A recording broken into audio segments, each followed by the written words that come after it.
5. 죄의 고백과 성찬. 너희 죄를 서로 고백하며. 야고보서 5장 16절. 자신의 죄악과 함께 홀로 머무는 사람은 완전히 고독한 외톨이 신세입니다. 그리스도인은 공동기도회와 합심기도와 섬김의 직분을 수행하면서 갖는 각종 성도의 교제에도 불구하고 홀로 남아있을 수 있습니다. 즉, 성도의 교제에 이르는 마지막 돌파가 이루어지지 않은 상태로 머물 수 있습니다. 왜냐하면 그들이 믿음 있고 경건한 자로서만 서로 교제할 뿐 경건치 않은 죄인으로서는 교제하지 않기 때문입니다. 경건한 공동체에서는 그 누구도 죄인이 되는 것을 허락하지 않습니다. 그래서 사람들은 저마다 자기 자신과 공동체 앞에서 자기 죄를 숨길 수밖에 없습니다. 우리는 죄인이어서는 안 되는 것입니다.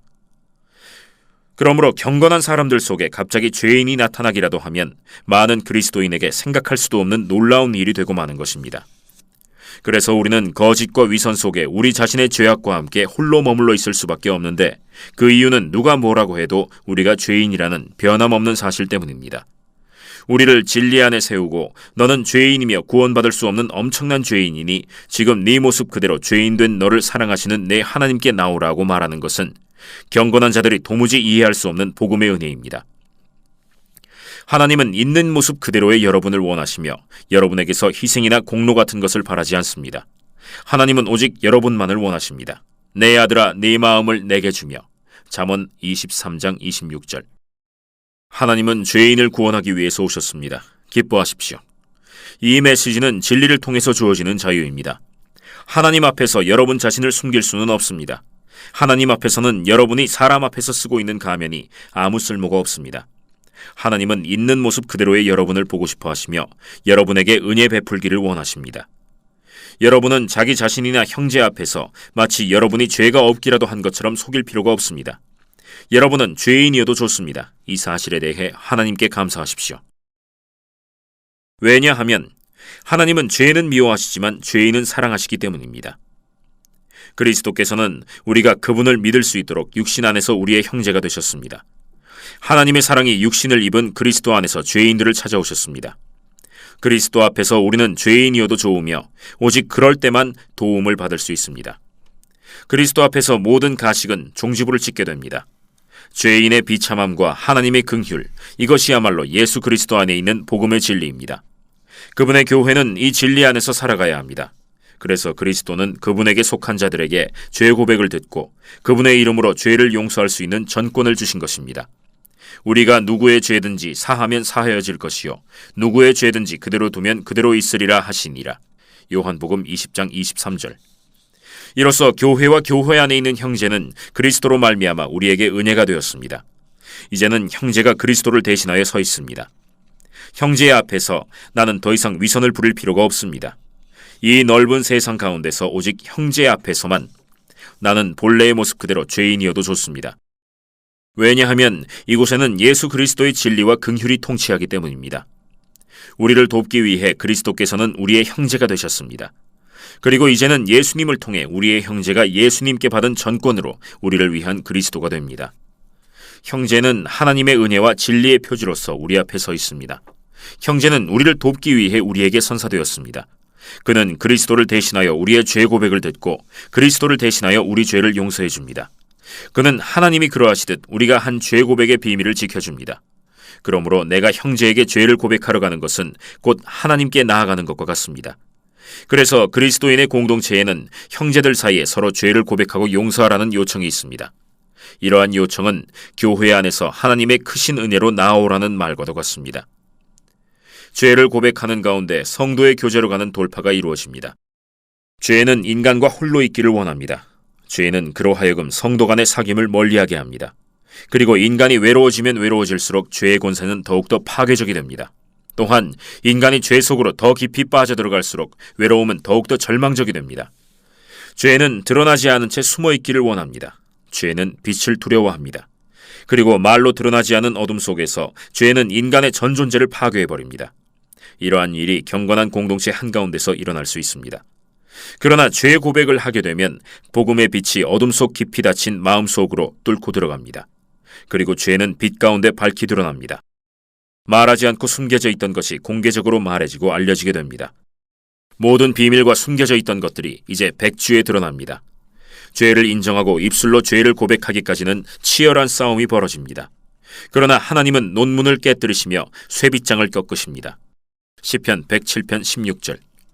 그리스도인 형제의 얼굴을 대면하여 죄를 고백하는 가운데 자기 정당화의 마지막 아성이 무너져 내립니다. 죄인은 자기 자신을 내어 맡기고 자신의 모든 죄악을 내려놓으며 하나님께 그의 마음을 드리게 됩니다. 그리고 예수 그리스도와 형제들과의 사귐 속에서 그의 모든 죄가 용서된 것을 발견합니다. 말해지고 알려진 죄는 모든 힘을 잃어버립니다. 죄는 죄로 드러나 심판을 받은 것입니다. 이제는 죄가 더는 성도 간의 사귐을 파괴할 수 없습니다. 이제 성도의 사귐이 형제의 죄를 짊어집니다. 그는 자기 죄와 홀로 있지 않으며 죄를 고백함과 동시에 그의 죄를 벗어버렸고 그 죄는 하나님께 맡겨졌습니다. 이제 그는 예수 그리스도의 십자가 안에서 하나님의 은혜로 사는 죄인들의 사귐 안에 있습니다. 그는 자기 죄를 고백할 수 있으며 죄를 고백하는 가운데 참된 성도의 교제를 바로 발견하게 됩니다. 숨겨진 죄는 그를 성도의 사귐에서 떨어지게 하고 외면상의 모든 사귐을 거짓으로 만들어버렸으나 고백된 죄는 그로 하여금 예수 그리스도 안에 있는 형제들과의 참된 사귐에 이르게 한 것입니다. 여기서 말하는 죄 고백이란 오직 두 명의 그리스도인 사이에서 이루어지는 죄 고백을 말합니다. 전체 교회와 사귐을 다시 회복하기 위해서 전 교회 성도 앞에서 죄를 고백할 필요는 없습니다. 나의 죄를 고백하고 용서해준 형제 안에서 전체 교회가 이미 나를 만나고 있기 때문입니다. 그리하여 한 형제와의 사이에서 다시 발견한 사귐 속에서 이미 전체 교회와의 사귐이 이루어진 것입니다. 왜냐하면 여기서는 그 누구도 자기 뜻대로 행하지 않고 오직 예수 그리스도의 명을 받아서 행하기 때문입니다. 이 사명은 전체 교회에 주어진 것이며 각 개인은 그 일을 수행하도록 부르심받았을 뿐입니다. 한 그리스도인이 형제에게 죄를 고백하는 성도의 사귐 속에 있으면 그는 더 이상 혼자가 아닙니다. 죄의 고백 속에서 십자가로 가는 돌파가 이루어집니다. 모든 죄의 뿌리는 교만입니다. 나는 나를 위해 존재하길 원하며 나는 나에 대한 권리가 있고 나의 미움이나 욕망에 대해 나의 삶과 죽음에 대해 내 마음대로 할 권리가 있다고 주장하는 것이 교만입니다. 인간의 영과 육은 교만으로 활활 불타오르고 있습니다. 왜냐하면 인간은 바로 그의 죄악 속에서 하나님처럼 되고 싶어 하기 때문입니다. 형제 앞에서 행하는 죄 고백은 가장 깊은 겸손입니다. 죄 고백은 나를 아프게 하며 작아지게 만듭니다. 죄 고백은 교만을 무섭게 쳐서 무너뜨립니다. 형제 앞에서 죄인으로 서는 것은 참으로 견딜 수 없는 치욕입니다. 그러나 구체적으로 죄를 고백하는 가운데 옛사람은 형제의 눈앞에서 고통스럽고 치욕스러운 죽음을 맞이하게 됩니다. 이러한 치욕스러운 낮아짐이 너무 힘들어서 우리는 형제 앞에서의 죄 고백을 피할 수 있는 것이라고 거듭 생각하곤 합니다. 우리의 눈이 너무나도 어두워져 있기에 그러한 낮아짐 속에 있는 약속과 영광을 더는 바라보지 못하는 까닭입니다. 다른 누구도 아닌 예수 그리스도께서 우리를 대신하여 만민이 쳐다보는 가운데 죄인의 치욕스러운 죽음을 당하셨습니다. 예수님은 우리를 위해 행악자로서 십자가에 달리는 것을 부끄러워하지 않으셨습니다. 오직 예수 그리스도와의 사귐만이 우리를 죄 고백이라는 치욕스러운 죽음 속으로 이끌어드립니다. 그리하여 진실로 예수님의 십자가에 참여하도록 합니다.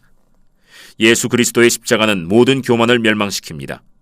예수님께서 그분을 발견하도록 하신 장소, 즉 죄인의 공공연한 죽음의 자리로 나아가기를 꺼린다면 우리는 예수님의 십자가를 발견할 수 없습니다. 또한 죄 고백 속에서 죄인의 치욕스러운 죽음을 당하지 않으려고 한다면 우리는 십자가 지기를 주저하게 될 것입니다. 우리는 죄를 고백함으로써 예수 그리스도의 십자가와 참된 사귐을 이룰 수 있습니다. 우리는 죄 고백 속에서 우리의 십자가를 수긍하게 됩니다. 형제 앞에서, 다시 말해 하나님 앞에서 영적, 육적으로 낮아지는 깊은 고통 속에서 우리의 구원과 축복인 예수님의 십자가를 경험하게 됩니다. 옛사람은 죽습니다. 그러나 옛사람을 이기신 분은 바로 하나님이십니다. 그리고 이제 우리는 그리스도의 부활과 영생에 참여하는 자가 됩니다. 죄 고백 속에서 새 생명으로 가는 돌파가 이루어집니다.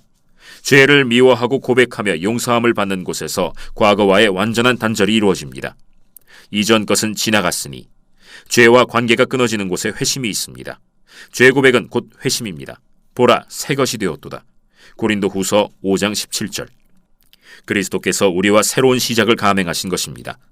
첫 제자들이 예수님의 부르심을 듣고 모든 것을 버리고 따라 나선 것처럼 그리스도인은 죄 고백 속에서 모든 것을 버리고 예수님을 따르게 됩니다. 죄 고백은 그리스도를 따르는 삶입니다. 예수 그리스도와 함께하는 삶, 그분의 교회와 함께하는 삶이 시작되었습니다. 자기의 죄를 숨기는 자는 형통하지 못하나 죄를 자복하고 버리는 자는 불쌍히 여김을 받으리라. 잠언 28장 13절. 죄의 고백 속에서 그리스도인은 자신의 죄를 버리기 시작합니다. 이제 죄의 권세는 무너졌습니다. 지금부터 그리스도인은 승리의 승리를 거듭하게 됩니다. 세례를 받을 때 우리에게 일어난 그 일이 죄의 고백 속에서 우리에게 새롭게 주어집니다. 우리는 흑암에서 건짐을 받고 예수 그리스도의 나라로 옮겨졌습니다. 이것이 바로 기쁜 소식입니다. 죄의 고백은 세례의 기쁨을 다시금 맛보게 합니다. 저녁에는 울음이 깃들일지라도 아침에는 기쁨이 오리로다. 시편 30편 5절. 죄의 고백 속에서 확신에 이르는 돌파가 이루어집니다. 그런데 하나님 앞에서 죄를 고백하는 것이 형제 앞에서 죄를 고백하는 것보다 쉽게 느껴지는 이유는 무엇일까요? 하나님은 거룩하시며 죄가 없으신 분입니다. 하나님은 악에 대한 의로운 심판자시며 모든 불순종을 대적하십니다. 그러나 형제는 우리처럼 죄가 있고 은밀한 죄의 밤을 경험하는 자입니다. 그러므로 형제에게 가는 길이 거룩하신 하나님께 가는 길보다 더 쉬워야 하지 않을까요? 만일 그렇지 않다면 우리는 자신에게 물어봐야 합니다. 우리는 하나님 앞에서 죄를 고백한다고 하면서 혹여 자신을 속이고 있지는 않았을까요? 어쩌면 죄를 우리 자신에게 고백한 후 스스로 용서한 것은 아닐까요? 우리가 수도 없이 반복해서 죄에 빠지며 그리스도인으로서 순종하며 살 힘이 없는 것은 진정으로 죄를 용서받은 것이 아니라 자기 용서의 근거에서 살기 때문은 아닐까요? 자기 용서는 결코 죄와의 단절을 가져다 줄 수 없습니다. 오직 심판하며 용서하시는 하나님의 말씀만이 우리를 죄로부터 단절시킬 수 있습니다. 그런데 죄 고백과 죄의 용서가 우리 자신이 아니라 살아계신 하나님에 의한 것이라는 확신을 누가 우리에게 줄 수 있습니까? 이러한 확신은 하나님께서 형제를 통해 우리에게 주십니다. 형제는 자기 기만의 사슬을 끊어줍니다. 형제 앞에서 죄를 고백하는 자는 그가 그 자리에 홀로 있는 것이 아님을 알며 다른 사람의 현존 속에서 하나님의 임재를 경험하게 됩니다. 내가 나의 죄를 고백하면서 홀로 있다면 모든 것이 어둠 속으로 가라앉아 버리고 말 것입니다. 그러나 형제 앞에서는 죄가 환하게 드러납니다. 죄는 언젠가는 드러나게 될 것이므로 오늘 나와 형제 사이에서 드러나는 것이 마지막 날 최후 심판의 빛 속에서 드러나는 것보다 나을 것입니다. 그러므로 우리가 형제에게 죄를 고백할 수 있다는 것은 하나님의 은혜입니다. 이렇게 죄를 고백함으로써 최후 심판의 공포에서 벗어날 수 있도록 우리를 도우시기 때문입니다. 내게 형제를 주신 것은 내가 형제를 통해 이미 이곳에서 하나님의 심판과 은혜의 실제를 확신하도록 돕기 위함입니다. 형제 앞에서 죄의 고백이 이루어질 때 나의 죄 고백이 자기 기만에서 벗어날 수 있듯이 용서의 약속도 형제가 하나님의 위탁하심을 받아 하나님의 이름으로 선포할 때에만 내게 확실한 것이 됩니다. 하나님은 우리에게 거룩한 용서의 확신을 주시려고 형제 앞에서 죄를 고백하도록 하신 것입니다. 이러한 확신을 얻기 위해서는 죄를 고백할 때 구체적으로 고백하는 것이 중요합니다. 일반적으로 죄를 고백하는 것은 자기 자신을 정당화할 뿐입니다. 인간 본성의 완전한 상실과 타락은 나 자신이 경험하는 특정한 죄 속에서 깨달아 알 수 있습니다. 그러므로 10계명의 기초에서 살펴보는 것이 올바른 죄 고백을 준비하는 데 도움이 될 것입니다. 그렇게 하지 않으면 형제에게 죄를 고백하면서도 위선자가 될 수 있고 위로를 받지 못하는 결과를 초래할 수도 있습니다. 예수님은 죄가 명백하게 드러난 사람들, 즉 세리와 창녀들을 상대하셨습니다. 그들은 왜 용서가 필요한지 알았고 그들의 특정한 죄에 대하여 용서를 받았습니다. 소경 바디메오에게 예수님은 내게 무엇을 하여 주기를 원하느냐라고 물으셨습니다. 우리는 죄를 고백하는 자리에서 이 질문에 대한 분명한 답을 알고 있어야 합니다. 우리는 죄를 고백할 때 그 자리에서 고백하여 드러난 특정한 죄를 용서받습니다. 그러나 그 용서 속에서 우리는 자신이 인식하는 죄와 인식하지 못하는 죄를 모두 용서받는 것입니다. 이 모든 것은 무엇을 말합니까? 형제에게 죄를 고백하는 것이 하나님의 법이라는 뜻입니까? 죄 고백은 율법이 아니라 죄인을 위한 하나님의 도우심이라는 선물입니다. 물론 죄 고백 없이도 하나님의 은혜로 확신과 새 생명, 십자가와 성도의 교제로 돌파해 나가는 사람이 있을 수 있습니다. 그리고 하나님 앞에서 단독으로 한 고독한 죄 고백을 통해서도 그에게 선사된 용서와 죄 고백의 은혜에 대해 한 번도 의심해 본 적이 없는 사람이 있을 수 있습니다. 그러나 여기서 말하는 것은 홀로 참된 죄 고백에 이를 수 없는 사람들을 위한 것입니다. 마르틴 루터도 형제에게 죄를 고백하지 않고는 그리스도인으로 살 수 없다고 생각한 사람 중 하나였습니다. 그는 대교리 문답서에서 이렇게 말하고 있습니다. 그러므로 내가 죄 고백을 하도록 엄하게 훈계하는 것은 바로 그리스도인이 되라고 엄하게 훈계하는 것과 같다. 아무리 찾고 애써도 성도의 교제가 주는 기쁨과 십자가와 새 생명과 확신의 기쁨을 발견하지 못하는 사람에게 죄 고백을 통해 주어지는 하나님의 선물을 제시해 주어야 합니다. 죄 고백은 그리스도인의 자유에 속한 것입니다. 그러나 하나님께서 필요하다고 생각하셔서 주신 도움을 거절하고도 화를 입지 않을 사람이 과연 있겠습니까? 그러면 죄 고백은 누구에게 해야 합니까? 예수님의 약속에 의하면 모든 그리스도인 형제들은 다른 사람의 죄 고백을 들어줄 수 있습니다. 그러나 그 형제가 과연 우리를 이해할 수 있을까요? 어쩌면 그리스도인으로서 그의 삶은 우리보다 고결하기에 우리의 개인적인 죄를 이해하지 못하고 도리어 우리를 외면해버리지는 않을까요? 그러나 예수님의 십자가 아래 사는 사람, 예수님의 십자가 안에서 모든 인간과 자신의 깊은 죄성을 인식한 사람에게는 그 어떤 죄도 낯설지 않습니다. 예수님을 십자가에 못 박은 자신의 죄에 대해 경악을 금치 못한 적이 있는 사람은 형제의 가장 심각한 죄에도 더는 놀라지 않습니다. 그는 예수님의 십자가에 근거하여 인간의 마음을 인식합니다. 그는 인간의 마음이 죄와 연약함 속에 철저히 상실된 상태이며 죄의 길에서 방황한다는 사실을 알고 있습니다. 또한 인간의 마음이 은혜와 긍휼 안에서 받아들여졌다는 사실도 알고 있습니다. 그러므로 오직 십자가 아래에 있는 형제만이 나의 죄 고백을 들어줄 수 있습니다. 죄 고백을 들어줄 수 있도록 하는 것은 삶의 경험이 아니라 십자가 체험입니다. 인간에 대해 가장 많은 경험을 쌓은 사람도 예수님의 십자가 아래 거하는 소박한 그리스도인이 아는 만큼 사람의 마음을 알지 못합니다.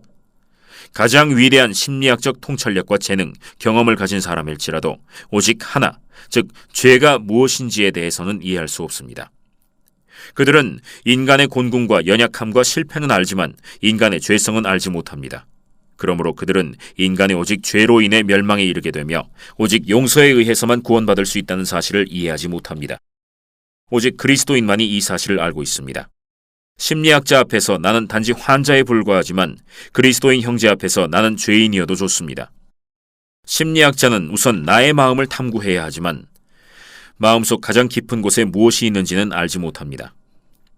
그러나 그리스도인 형제는 자기를 찾아온 사람이 자신과 같은 죄인임을 압니다. 또한 하나님 없이 살던 그가 하나님의 용서를 갈망하며 죄 고백하기를 원한다는 사실을 이해합니다. 심리학자는 마치 하나님이 존재하지 않는 것처럼 나를 바라보지만 형제는 예수 그리스도의 십자가 안에서 심판하시고 긍휼을 베푸시는 하나님 앞에서 나를 바라봅니다. 우리가 형제의 죄 고백을 들어주는데 인색하고 서투르다면 그것은 심리학적인 지식이 부족해서가 아니라 십자가에 달리신 예수 그리스도에 대한 사랑이 부족하기 때문입니다. 날마다 예수님의 십자가와 더불어 진실하게 살아가는 그리스도인이라면 형제를 심판하는 마음이라든지 무엇에든 관대한 연약한 마음이 사라지고 하나님의 엄유하신 영과 사랑의 영을 받아 행하게 될 것입니다. 그에게는 하나님 앞에서 죄인으로서의 죽음과 함께 은혜로 말미암아 죽음에서 다시 생명에 이르는 삶이 날마다 현실로 나타날 것입니다. 그는 죄인의 죽음을 통해 하나님의 자녀된 삶으로 인도하는 자비로우신 하나님의 사랑으로 형제를 사랑할 것입니다. 누가 우리의 죄 고백을 들어줄 수 있습니까? 우리의 죄 고백을 들어줄 수 있는 사람은 자기 자신이 십자가 아래 살아가고 있는 사람입니다. 십자가에 달려 죽으신 예수님에 관한 말씀이 생생하게 살아있는 곳에는 또한 형제 사이에 죄 고백이 있을 것입니다. 죄를 고백하는 그리스도인 공동체는 두 가지 위험을 경계해야 합니다. 첫째 위험은 죄 고백을 듣는 사람과 관계된 것입니다. 한 사람이 모든 사람의 죄 고백을 듣는 것은 좋지 않습니다. 그 사람에게 너무 과중한 부담이 되기 쉬우며 그 결과 죄 고백이 그에게 공허한 행위가 되어버릴 위험이 있기 때문입니다. 그로 인해 죄 고백이 악용되어 다른 사람들을 영적으로 억압하며 지배하는 불행한 결과를 낳을 수도 있기 때문입니다. 이러한 끔찍한 위험에 빠지지 않으려면 죄 고백을 해보지 않은 사람은 죄 고백을 듣는 일이 없도록 삼가야 할 것입니다. 오직 겸손이 낮아진 사람만이 자기 자신에게 해가 되지 않으면서 죄 고백을 들어줄 수 있습니다. 둘째 위험은 죄를 고백하는 자와 관계된 것입니다. 죄를 고백하는 자는 자기 영혼의 구원을 위해서 죄 고백이 경건한 공로가 되는 것을 경계해야 합니다. 만약 그렇게 되어버린다면 죄 고백은 가장 가증스럽고 비참하며 너무도 불순한 최악의 상태에 마음을 내어주고 마는 결과를 초래할 것입니다. 이것은 가장 방탕한 수다에 불과합니다. 죄 고백을 경건한 행위로 여기는 것은 악마의 생각입니다. 오직 하나님의 은혜와 도우심, 용서만을 바라보지 않는다면 감히 죄 고백의 시면으로 들어가려고 하지 말아야 할 것입니다. 우리가 죄를 고백하는 것은 오직 사죄의 약속이 있기 때문입니다. 공로로 여기며 하는 죄 고백은 영적인 죽음이지만 약속을 바라보며 하는 죄 고백은 생명입니다. 오직 죄의 용서만이 죄 고백의 근거와 목적입니다. 죄 고백은 그리스도의 이름 안에서 그 자체로 완결된 행위이며 공동체에서는 요청이 있을 때마다 실행해야 할 것입니다. 특히 죄 고백은 그리스도인의 공동체에서 공동으로 거룩한 성찬을 준비하는 데 이바지합니다. 하나님과 사람과 더불어 화해한 그리스도인들은 예수 그리스도의 살과 피를 받기를 원합니다. 그 누구도 형제와 화해하지 않고서는 제단에 예물을 드릴 수 없다는 것이 예수님의 명령입니다.